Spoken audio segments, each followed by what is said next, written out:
Assalamualaikum warahmatullahi wabarakatuh. Teman-teman semua, apa kabar? Kembali lagi di Martin di SD channel yang banyak ngomongin tentang.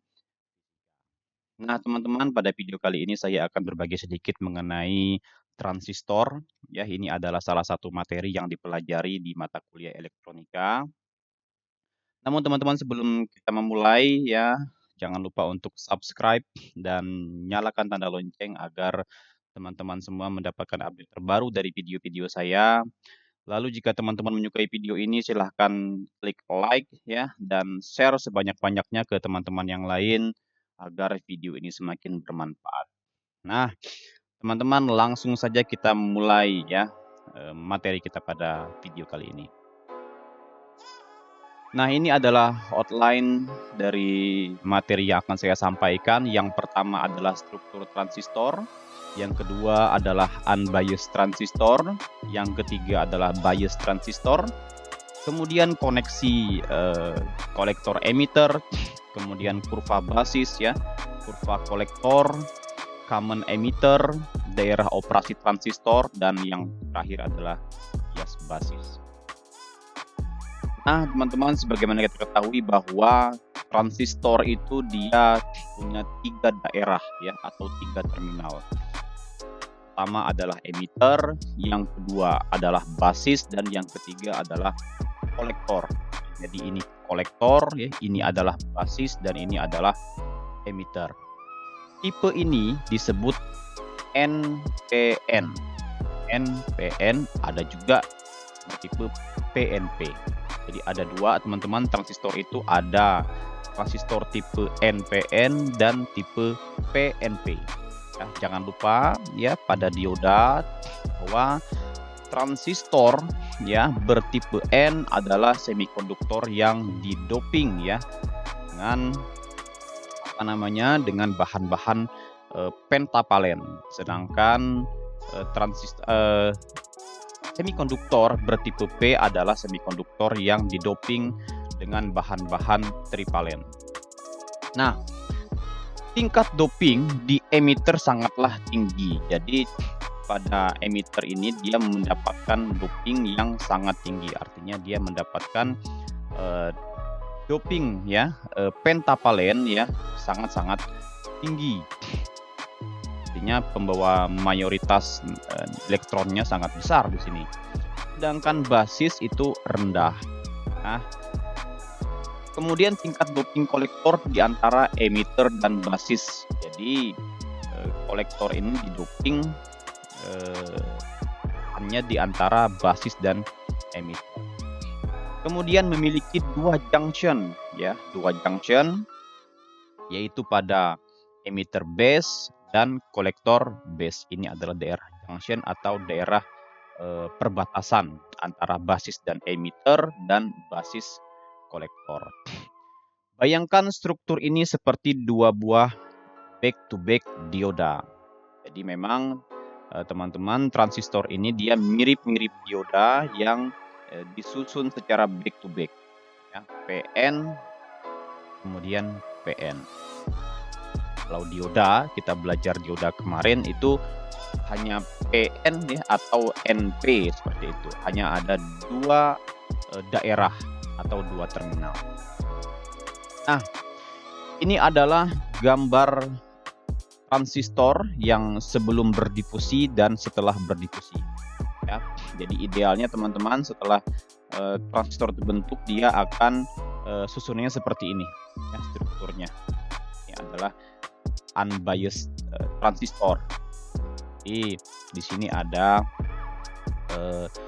semikonduktor bertipe N ya, di mana mayoritasnya adalah elektron, dan di sini adalah semikonduktor bertipe P, mayoritasnya adalah hole ya, ini dilambangkan dengan tanda positif seperti ini.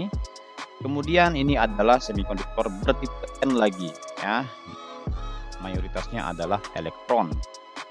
Lalu kemudian setelah berdifusi ya, dia akan membentuk struktur seperti ini teman-teman ya. Jadi ada depletion layer antara junctionnya. Di kedua junctionnya ini ada depletion layer. Lihat di sini Jadi ketika dia berdifusi elektron dari tipe N ya, dia akan membentuk ion positif ya pada daerah N. Kemudian ada juga ion-ion berion negatif ya, ion negatif di daerah. Begitupun yang pada junction antara emitter dan base. Lalu kita lihat bias transistor. Pada bias transistor, teman-teman, ini elektron pada emitter kita lihat ya, ini dipenuhi oleh elektron karena memang emitter ini didoping dengan sangat tinggi. Kita baca di sini PBB membias maju dioda emitter. Nah, jadi pada transistor ya, nah pada basis dan emitter itu harus dibias maju. Lihat di sini, ini diberikan sumber tegangan VBB di mana susunannya adalah bias maju atau forward bias. Ya, VBB-nya kutub positifnya di sini, lalu kemudian masuk ke kutub positif transistor, yaitu adalah basis. Ya. Nah, ini adalah tahanan B, artinya tahanan basis. Ya. Kemudian tegangan antara basis dan emitter namanya adalah VBE ya, tegangan basis emitter. VCC membias balik dioda kolektor.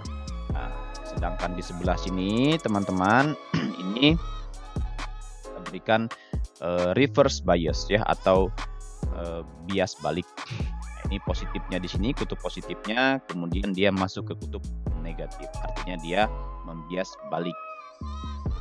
Nah, sumber tegangan untuk membias balik namanya VCC ya, sedangkan tahanan yang membias balik namanya RC atau tahanan kolektor. Sedangkan tegangan antara kolektor dan emitter namanya adalah VCC.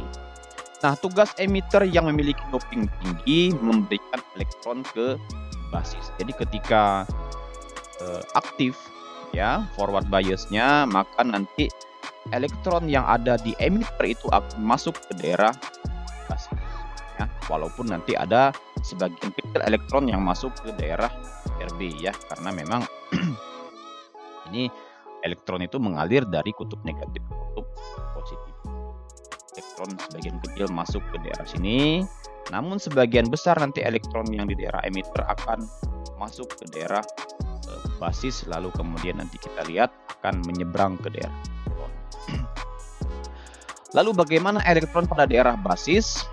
Jika VBB ya, tegangan pada basis lebih besar daripada barier potensial, artinya ketika kita berikan tegangan basis yang melebihi ya, potensial barier pada daerah junction emitter basis, maka elektron akan mengalir dari emitter ke basis. Oke, ya, jadi dia harus melewati harus melewati potensial barier. Ya, di mana kita tahu kemarin bahwa potensial barier untuk silikon itu besarnya 0,7 volt, sedangkan germanium itu 0,3 volt dengan pendekatan kedua ya. Nah, secara teori ada dua kemungkinan, teman-teman. Yang pertama ya, elektron akan menuju RB, oke, ya, dan yang kedua akan menuju kolektor.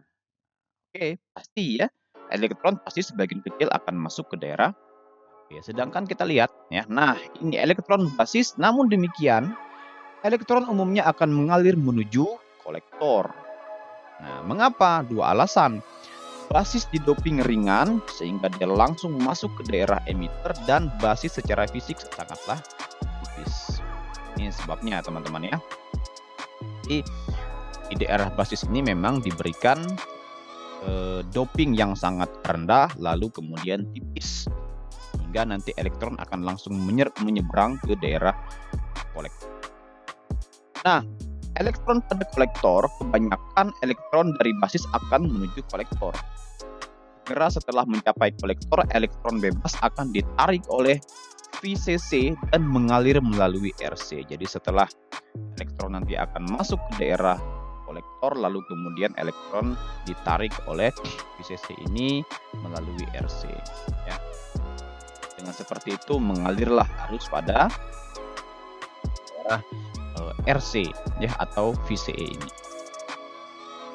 Nah, ada the CE connection ya. Jadi ada common emitter connection ya. Terdapat 3 cara untuk menghubungkan transistor. Yang pertama adalah common emitter atau disingkat dengan CE.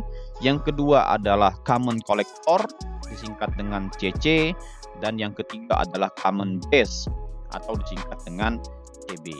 Nah, saat ini teman-teman kita fokus ke common emitter. Common ya artinya bagian ground atau grounding. Sedangkan common emitter, setiap common bagian ground dari sumber dihubungkan ke emitter. Jadi ini sumber VCC ya, ini sumber PBB, bagian groundingnya kita hubungkan semuanya ke VA ya, ke daerah emitter ya. Ini dia groundnya.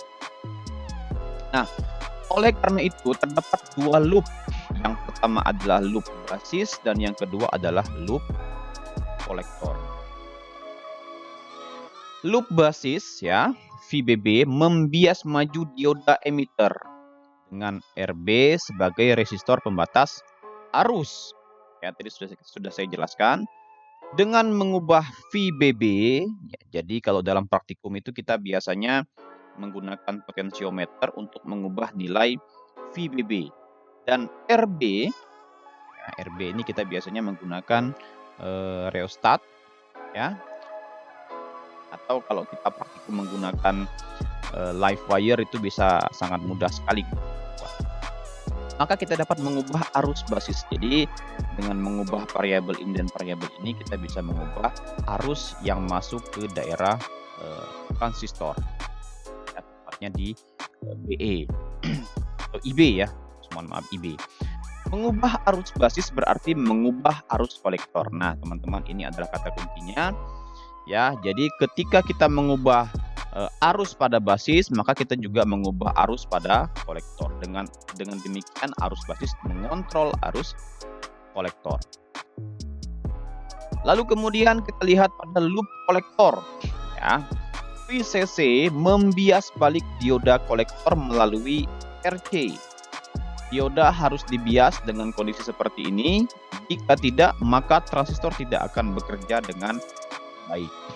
Dengan kata lain, kolektor harus positif untuk mengumpulkan elektron bebas dari basis. Jadi memang teman-teman kita harus menghubungkan kutub positif ya ke daerah kolektor ya untuk mengumpulkan elektron dari basis agar dia masuk ke daerah RC dan mengalir melalui loop ini ya. Nah, kita lihat di sini ada beberapa penamaan. Yang pertama adalah tegangan dengan subscribe sama. Artinya apa? Subscribe-nya itu maksudnya ini BB ya, CC. Ya, ini sama nih subscribe-nya. Ini menunjukkan sumber tegangan, teman-teman. Ini menunjukkan sumber. Lalu jika subscribe berbeda seperti VBE, VCE, ini merupakan tegangan antara 2 titik. Jadi antara basis dengan emitter, antara kolektor dengan emitter juga. Nah, sedangkan tegangan dengan single subscribe ya berarti tegangan simpul atau not voltage, yaitu tegangan antara titik dengan ground. Seperti misalkan VB ya, kemudian VE, lalu kemudian VC ya, ini adalah single subscribe.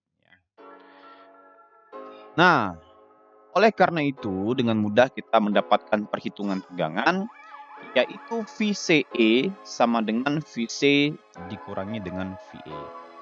Lalu kemudian VCB itu sama dengan VC dikurangi VB, dan VBE itu sama dengan VB dikurangi dengan VE. Nah, karena VE-nya 0, maka VCE sama dengan VC. Ya, kemudian VCB itu sama dengan VC dikurang VB, dan VBE sama dengan VB. Kita lihat kurva basis ya. Kurva basis menggambarkan hubungan antara IB dan VBE ya. Jadi antara IB dengan VBE yang di sini. Nah, hubungan ini adalah dioda emitter yang dibias maju. Jadi teman-teman, sebenarnya ketika kita berbicara masalah kurva pada basis, kita juga berbicara tentang kurva pada forward bias ya, tidak jauh berbeda. Jadi ada arus IB ya, jadi IB yang mengalir kemudian terhadap VBE ya. VBE itu tegangan yang di sini. Nah, hubungan ini adalah jelas sekali adalah dioda emitter yang dibias maju. Oleh karena itu kita bisa menggunakan hukum Ohm. IB sama dengan VBB dikurangi VBE per R. Nah, kita biasa menggunakan dua pendekatan. Pendekatan yang pertama adalah di mana VBE-nya adalah 0, kita mengabaikan potensial barir. Lalu pendekatan yang kedua adalah VBE 0,7 volt. Ya, ini kita memperhitungkan potensial barir pada masing-masing dioda ya, atau transistor ya, sesuai dengan bahan penyusunnya atau bahan pembuatnya. Nah, teman-teman, ini yang terakhir ya, daerah operasi transistor. Jadi kalau kita lihat transistor itu dia memiliki daerah operasi.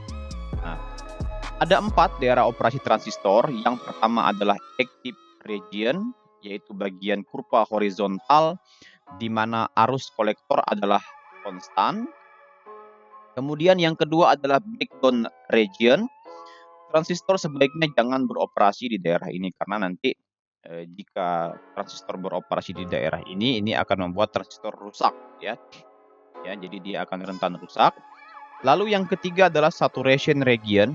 Kolektor tidak cukup memiliki tegangan untuk mengumpulkan elektron dari basis, nanti akan saya jelaskan. Yang ketiga adalah daerah cut off, di mana arus basis sama dengan 0. Tapi ada sedikit arus kolektor, karena arus bocor permukaan dan arus minoritas balik. Teman-teman, tadi ada 4 daerah operasi transistor. Saya akan menjelaskannya. Yang pertama dari daerah cut off dulu ya. Karena daerah cut off ini adalah daerah di mana arus basis yang masuk ke transistor adalah 0 ya. Jadi ini adalah IB, teman-teman ya. Ini adalah IB. Nah, ini adalah IC ya. Jadi yang koordinat yang vertikal ini adalah IC ya. Kemudian ini adalah VCE. Jadi IC terhadap VCE. Nah, sedangkan ini teman-teman adalah IB ya. Adalah IB atau. Nah, ketika arus basis ya kita buat 0 atau tidak ada arus mengalir dari VBB ini ke masuk dalam transistor, maka lihat di sini ya, IC pun dia akan bernilai 0 ya, walaupun memang ada arus bocor ya dan arus minoritas balik. Tapi memang pada saat seperti ini transistor memang belum bekerja. Kenapa? Karena arus basisnya adalah 0. Ingat di slide sebelumnya bahwa IB itu mengontrol VCE ya. Arus basis itu mengontrol tegangan kolektor emitter ya. Ketika kita berikan IB-nya 0, maka tidak ada arus yang mengalir pada transistor atau IC-nya adalah 0. Nah, lalu kemudian ya, jika kita naikkan besar IB ini misalkan 10 mikroampere, maka IC pun dia akan naik sebesar 1 miliampere. Jadi kalau IB-nya kita berikan 10 mikroampere ya, maka IC-nya akan naik 1 miliampere.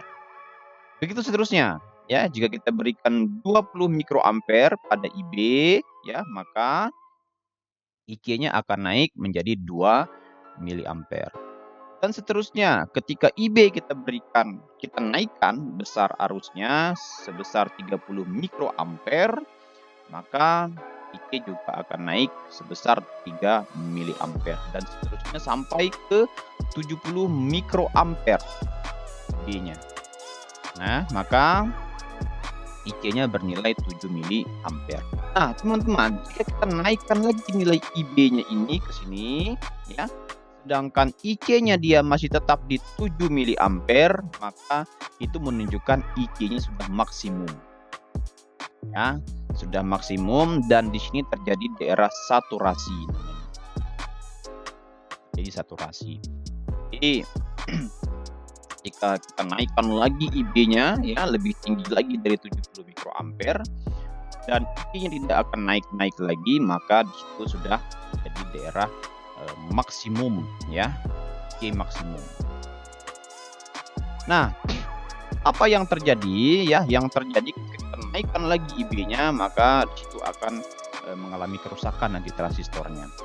Karena itu ya kita cukup melihat ya arus IC maksimum saja. Nah, teman-teman ya, jadi tadi itu adalah daerah-daerah operasi dari sebuah transistor. Ini adalah maksimumnya dari IC, kemudian ini adalah daerah saturasi dan ini adalah daerah cut off. Nah, di mana daerah aktif? Daerah aktifnya adalah ini dia, teman. Ya, ini adalah daerah aktif dari sebuah transistor. Jadi di mana transistor itu bisa bekerja dengan baik. Ya, seperti itu. Oke, teman-teman, saya rasa cukup pertemuan kita pada kali ini ya. Video ini memang singkat, tapi teman-teman saya harap kalian belajar lebih giat lagi. Ya, jika ada referensi-referensi lain yang berkaitan dengan transistor, silahkan kalian baca, ya, kalian pelajari. Di video berikutnya saya akan nanti memberikan contoh-contoh soal mengenai transistor. Ya, oke, teman-teman, sekali lagi jangan lupa untuk subscribe, ya, like dan share video ini sebanyak-banyaknya agar video ini bermanfaat untuk yang lain juga.